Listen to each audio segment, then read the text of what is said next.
विभिन्न प्रकार फसल धान फसल हेउ बा अणधान फसल पनीपरिबा हेउ अथवा फल फूल सबुरे कीट आक्रमण एक प्रमुख समस्या भाव कृषक मानक सामने उभा हुए। साधारणतः फसल रे कीट परिचालना पई कीटनाशक प्रयोग एक प्रथा।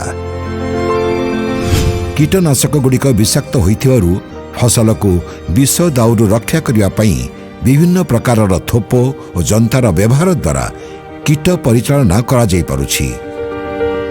थोप और जंता साहाय्य केतेगुड़िए निर्दिष्ट अनिष्टकारी कीट को विभिन्न थोप साहाय्य आकृष्ट करी जंतारे धरी नष्ट करदेवा एक सरल उपाय।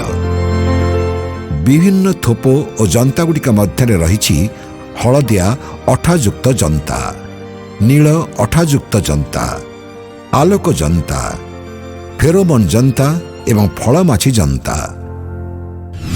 हलदिया अठायुक्त जंता साधारणतः धान मुग बिरी भली किछि प्रमुख फसल रे माटिया गुंडी पोक एवं धଳାमाछी बहुल मात्रा रे कृषक मानकर क्षति करिथाए।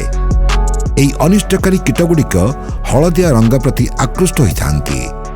हलदिया अठायुक्त जंताटी हलदिया रंगर एवं यह कार्डबोर्ड सदृश किंबा वर्गाकार पताका सदृश होइथाए। एई जंतार दुई पार्श्व अठायुक्त होइथाए।